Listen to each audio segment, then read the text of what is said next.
So here the vernalization. So if we think why do some plants wait for the winter before they flower? So the answer is what? The answer is the vernalization. The process called vernalization. So here we will see what is the vernalization. Vernalization, it simply means giving the plant a cold treatment so that it can flower at the right time. So that is called as the vernalization. Now this vernalization, it is a physiological process in which flowering is induced by prolonged exposure to the low temperatures. Here vernalization यानी जिसमें एक एक physiological process है इसमें flowering induce किया जाता है by the prolong exposure to the low temperature उस प्लांट को लो टेम्परेचर से एक्सपोज करके उसमें फ्लावरिंग इंड्यूस किया जाता है उस प्रोसेस को कहा जाता है vernalization. So this vernalization is derived from the Latin word vernus.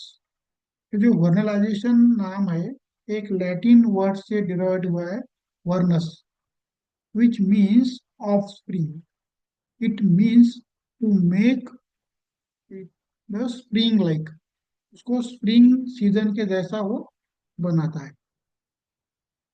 Literally, the meaning of vernalization is bringing to the spring condition. उसमें वैसी कंडीशन तैयार करता है. ये जो टर्मिनोलॉजी है वो कॉइन की है Russian scientist called Lysenko. So here the vernalization is the process where the plant exposed to cold temperature and this often mimicking the winter condition to induce the flowering. मतलब कुछ plant में अगर temperature cold temperature दिया जाता है उसको expose किया जाता है वो जो विंटर कंडीशन है उसका वो मतलब कॉपी करेगा मिमिक हम बोलते हैं to induce the flower.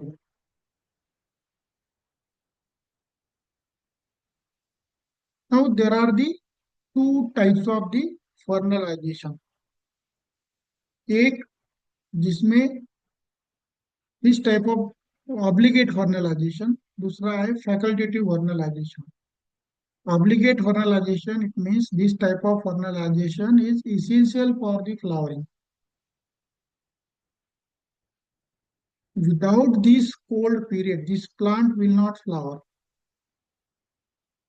For example, cabbage, winter wheat, barley, or these are the typical examples of this obligate vernalization. It requires the cold period. Without this cold period, this cannot flower. So that's why this is called as the obligate vernalization. So cold is must, no flowering without it. मतलब उसमें cold exposure जरूरी है उसके सिवा उस plant में flowering नहीं होता है इसीलिए उसको कहा गया है ऑब्लिगेट वर्नलाइजेशन. दूसरा टाइप है फैकल्टेटिव वर्नलाइजेशन. फैकल्टेटिव वर्नलाइजेशन यानी it is not essential flower the flowering but can oscillate the process. वो इसेंशियल नहीं है लेकिन उसमें फ्लावरिंग एसिलेट करता है मतलब शुरू फ्लावरिंग जल्दी शुरू कर सकता है. Plant with this type of fertilization can flower even without the cold exposure. वो फ्लावरिंग होगा उसमें लेकिन उस समय होगा. So this cold exposure shorten the time to the flowering. मतलब अगर उसमें टाइम ज्यादा लगता है फ्लावरिंग के लिए अगर वो कोल्ड एक्सपोजर दिया जाता है तो उसमें उसका फ्लावरिंग जो है उसका जो स्पैन है वो कम करेगा मतलब शॉर्टन करेगा जल्दी फ्लावरिंग करेगा. ऐसे जो प्लांट्स है जैसे फॉर एग्जांपल स्पिनच है कैरेट है बीट है these are in this plant that exhibit the facultative type of vernalization जिसमें फैकल्टेटिव वर्नलाइजेशन होता है. तो what is the mechanism for the vernalization process. So this vernalization involves a cold temperature treatment. Deliver to the fully hydrated seed और the growing plant. मतलब हमें इसमें ये देखना है कि how does it work when the plant gate cold exposure,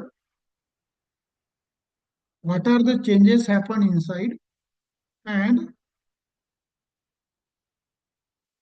the this treatment that can apply to various part of the plants। मतलब कौन से पार्ट में वो ट्रीटमेंट दी जा सकती है, और ऐसे पार्ट्स कौन से, जैसे for example germinating seed, apical meristem, जो जहाँ से प्लांट की ग्रोथ होती है, और इवन वेजिटेटिव पार्ट लाइक अ लीव्स, जो यंग लीव्स है, उसमें उस पार्ट में भी ये कोल्ड ट्रीटमेंट दी जा सकती है। Now for this mechanism, there are the different theories which is proposed by the different scientists. One of the theory which is proposed here, that theory is the phasic development theory। ये जो theory है phasic development theory, जिसको propose किया है scientist लाइसेंको ने in 1934। ये जो theory है, this theory describes the plant development as occurring in a sequential phases। वो एक sequential phases में प्लांट की ग्रोथ होती है बाय द इन्वायरमेंटल फैक्टर, जैसे कि टेम्परेचर है, लाइट है। उसमें की जो एक फेज है, जैसे जिसको थर्मो फेज किया गया है, this is the initial phase which require exposure to the cold temperature। So vernalization here accelerate this phase by promoting the plant readiness to the transition to the next stage। मतलब वो flowering stage में जाने के लिए। सो this is the essential condition include not only the low temperature but also the adequate moisture and aeration. मतलब temperature के अलावा उसमें एडिक्वेट मॉइस्चर और एयरेशन की जरूरत होती है। वो एक पार्ट हो गया। दूसरी सबसे इम्पोर्टेंट थ्योरी है, इसको हार्मोनल थ्योरी कहा गया है। This is the first propose by Melcher in 1939, and this theory suggest that the cold exposure induce the production of specific floral hormone। हमने हमें पता है कि there are the different hormones which plays in role in the plant growth and development. उसके अलावा कुछ ऐसे hormones plant में तैयार होता है, जैसे कि ये अगर कोल्ड एक्सपोजर से इंड्यूस होने वाला जो हार्मोन है, उसको फ्लोरल हार्मोन कहा जाता है, जिसका नाम है वर्नेलिन। So this vernalin is the floral hormone which is produced during the cold exposure। जब भी प्लांट को कोल्ड एक्सपोजर दिया जाता है, उस समय वो वर्नेलिन हार्मोन तैयार होता है, and that plays critical role in the flowering. इस हार्मोन को हाइपोथेटिकल हार्मोन भी कहा गया है। इस vernalin moves through the plant and even induce the flowering in plant where not directly expose to the cold. मतलब एक जगह अगर प्लांट को एक्सपोज किया कोल्ड इससे, तो वहां वो वर्नालिन तैयार होकर दूसरी जगह ट्रांसफर होकर वहां वो फ्लावरिंग इनिशिएट करेगा। सो this is the theory that is related with this hormone. So this is the hormonal theory. And ये जो मैकेनिज्म है वर्नल, ये इसका वर्नलाइजेशन का इस तरीके से उस प्लांट में होता है। Now along with this mechanism, where this vernalization process is occurred, in which plant? As we know that there are the different types of the plants on the basis of their age। हम बोलते हैं annual, biennial, perennial. जो plant एक साल में उसका life cycle complete करता है उसको एनुअल, बाइनियल यानी 2 साल, पेरेनियल यानी more than 2 to 4 years, 3 years। तो यार जैसे कि एक प्लांट है जो बार्ली या वीट है, जिसको विंटर एनिमल कहा गया है, उसमें भी वो पॉसिबल है वर्नलाइजेशन प्रोसेस, उसमें भी होता है। बाइनियल प्लांट्स है, कैरेट है, बीट है, कैबेज है, ये 2 साल में उसका लाइफ साइकिल कंप्लीट होता है। पेरेनियल प्लांट्स है, कुछ एप्पल और सम फ्रूट ट्रीज। सो ऐसे प्लांट में ये वर्नलाइजेशन प्रोसेस इंड्यूस होता है। और इसके लिए जो सबसे इम्पोर्टेंट चीज है, जिसको हम कोल्ड टेम्परेचर ट्रीटमेंट बोलते हैं, टू इंड्यूस द फ्लावरिंग। तो इसके लिए इफेक्टिव टेम्परेचर और उसका जो ड्यूरेशन है वो सबसे इम्पोर्टेंट है। So what is the effective temperature? So this effectiveness of the vernalization that varies and depending on the species and duration of the exposure. मतलब कौन से स्पेसीज को वो कोल्ड ट्रीटमेंट दिया जा रहा है, और कितना ड्यूरेशन में दिया जा रहा है उसके ऊपर से उस वर्नलाइजेशन का इफेक्टिवनेस रहता है. So the temperature range for the vernalization generally falls between just below the freezing to the 10 degree Celsius means with an optimal range. इसकी जो optimal range है वो है 1 से 10 डिग्री सेल्सियस तक. So within this range, the extent of vernalization is proportional to the duration of the exposure. मतलब वो कितना ड्यूरेशन देना है उस पर वो निर्भर करता है. So without flower with flowering advancing significantly after a little 1 or 2 weeks, मतलब उसमें वो तो टेम्परेचर रेंज ठीक है लेकिन उसका ड्यूरेशन कितना है, जैसे कि 1 और 2 वीक बताया गया है, और वो कौन सी स्पीशीज है उसके ऊपर डिपेंड करता है वो टेम्परेचर रेंज और वो duration. So this effective temperature and duration that plays the very important role. Another very important thing for the vernalization, that is the conditions necessary for this process. इसके लिए कौन से conditions necessary है. तो इसके लिए जो कंडीशंस नेसेसरी है, जो आवश्यक है, जिसके पहली कंडीशन है साइट ऑफ फर्टिलाइजेशन. मतलब वो फर्टिलाइजेशन का इंड्यूस होगा. हमने देखा कि वो जर्मिनेटिंग सीड है, यंग लीव्स है, उसमें होता है. जैसे एक्टिव ग्रोथ एरिया, मतलब vernalization primarily occurs in a metabolically active apical meristem. मतलब एक्टिव अपाइकल मेरिस्टेम मीन्स वो जहाँ उसका ज्यादा ग्रोथ होता है प्लांट का, वो जो एक्टिव अपाइकल पोर्शन है जहाँ से प्लांट की ग्रोथ होती है, वो मेटाबॉलिकली एक्टिव रीजन जो है वो एक उसका साइट है. और जो younger leaves are particularly sensitive to the cold temperatures. तो एक पार्ट हो गया, साइट हो गई. उसके बाद है प्लांट का एज कितना होना चाहिए. So different plants require fertilization at a specific developmental stage. मतलब उसको हर प्लांट स्पेसीज जो है उसका एक पर्टिकुलर उसके डेवलपमेंटल स्टेज में वो फर्टिलाइजेशन इफेक्ट करता है. जैसे एक हम अगर एग्जांपल देखेंगे, जैसे फॉर एग्जांपल विंटर सीरियल्स, मतलब जो विंटर सीजन में ग्रो होने वाला सीरियल है जैसे कि फीट है. So this vernalization is only effective if these seeds are exposed to the cold during the germination. अगर उस ड्यूरेशन के समय उस सीड को कोल्ड ट्रीटमेंट से एक्सपोज किया जाता है, कोल्ड एक्सपोजर दिया जाता है, तभी उसमें वो फ्लावरिंग इंड्यूस हो जाए. मतलब वो उसके लिए वो जर्मिनेटिंग सीड स्पेसिफिक हो गया, मतलब वो एज में होगा. दूसरा एक नेसेसरी रिक्वायरमेंट है वो है टेम्परेचर. नो डाउट हमने देखा है कि ये टेम्परेचर बेस ही है. तो this treatment that must fall within the effective range for the fertilization, वो कितना है, 0 to 10 डिग्री सेल्सियस. उसके बाद है ऑक्सीजन अवेलेबिलिटी. मतलब वर्नलाइजेशन ये जो प्रोसेस है वो एरोबिक प्रोसेस है. एनोरोबिक एरोबिक प्रोसेस यानी in presence of the oxygen. जो प्रोसेस ऑक्सीजन के प्रेजेंस में होती है उसको एरोबिक कहा जाता है. And that also require metabolic energy. So in absence of oxygen cold treatment is completely ineffective. मतलब अगर वह ऑक्सीजन की कमी होगी, ऑक्सीजन नहीं होगा, तो उसमें वो वर्नलाइजेशन प्रोसेस इफेक्टिव नहीं रहेगा. इसीलिए oxygen is the necessary condition for the fertilization. और दूसरा है कि वाटर, मतलब adequate moisture is essential for the fertilization. मतलब वो जो फर्टिलाइजेशन प्रोसेस है उसके लिए सबसे इम्पोर्टेंट चीज है कि वो जो सीड है वो फुल्ली हाइड्रेटेड होना चाहिए. जैसे कि ड्राई सीड है या डिहाइड्रेटेड टिश्यू है that do not response to the cold temperature treatment, वो उसको रिस्पॉन्स नहीं करेगा. इसीलिए वो सीड हाइड्रेटेड चाहिए. और इस कारण से वो वाटर जो है वो मॉइस्चर के लिए सबसे इम्पोर्टेंट है. So these are the necessary conditions for the fertilization process to induce the flowering by the exposure of the low temperature treatment.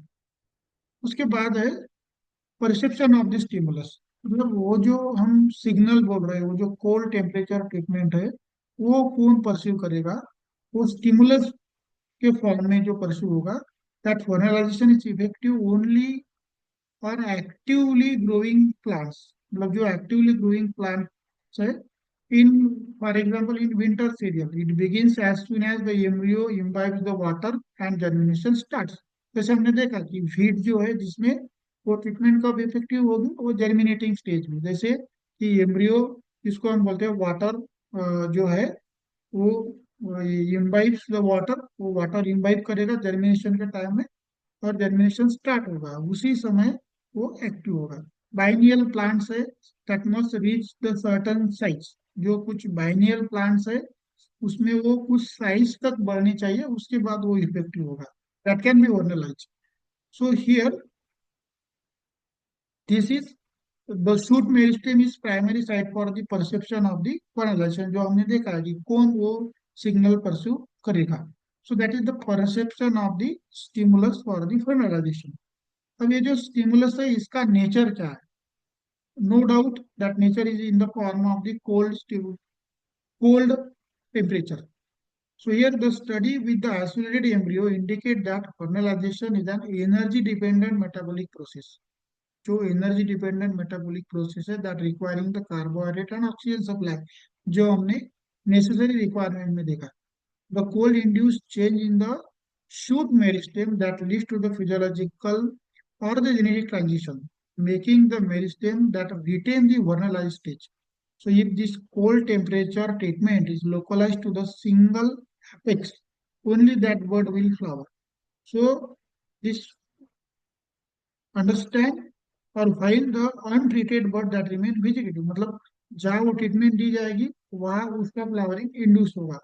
सो ये जो नेचर है स्टिमुलस का, इससे हमें पता चलता है कि वो जो कोल्ड टेम्परेचर एक्सपोजर है वो वहाँ एक्ट होने के बाद उसमें वो फ्लावरिंग इंड्यूस करता है.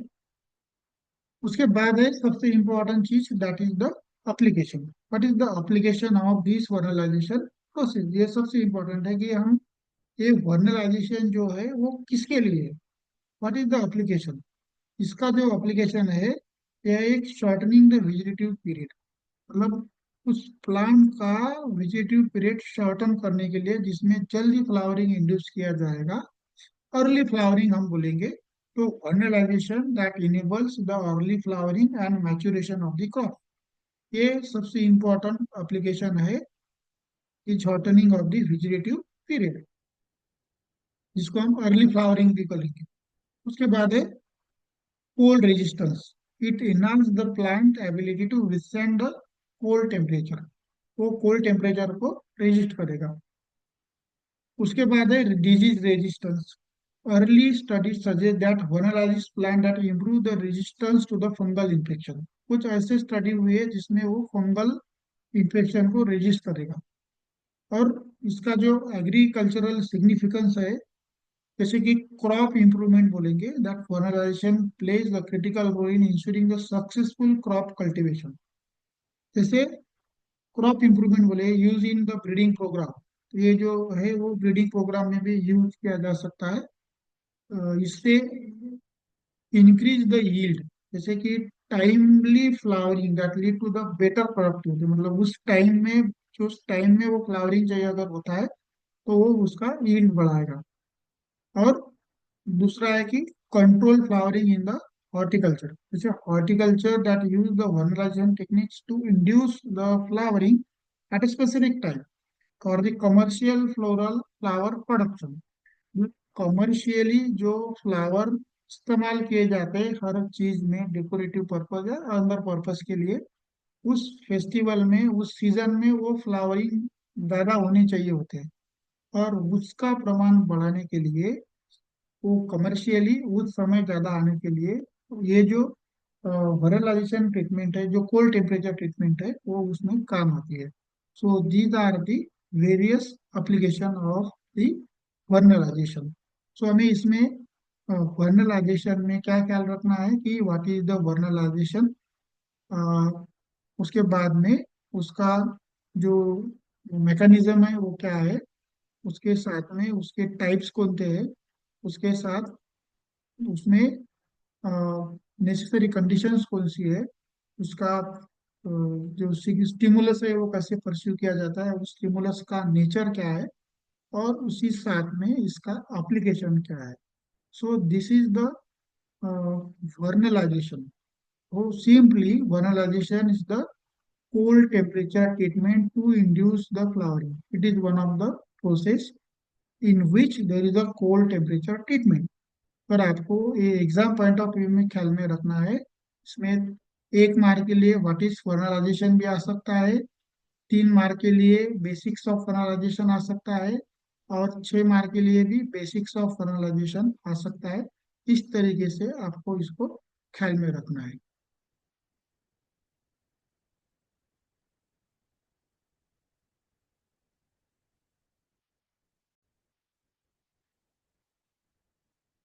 इसके आगे जो हम देखेंगे, तो नया जो इसके बाद में जो वीडियो आएगा, जिसमें जो 4.4 है, factor affecting the plant growth and development, like temperature, water and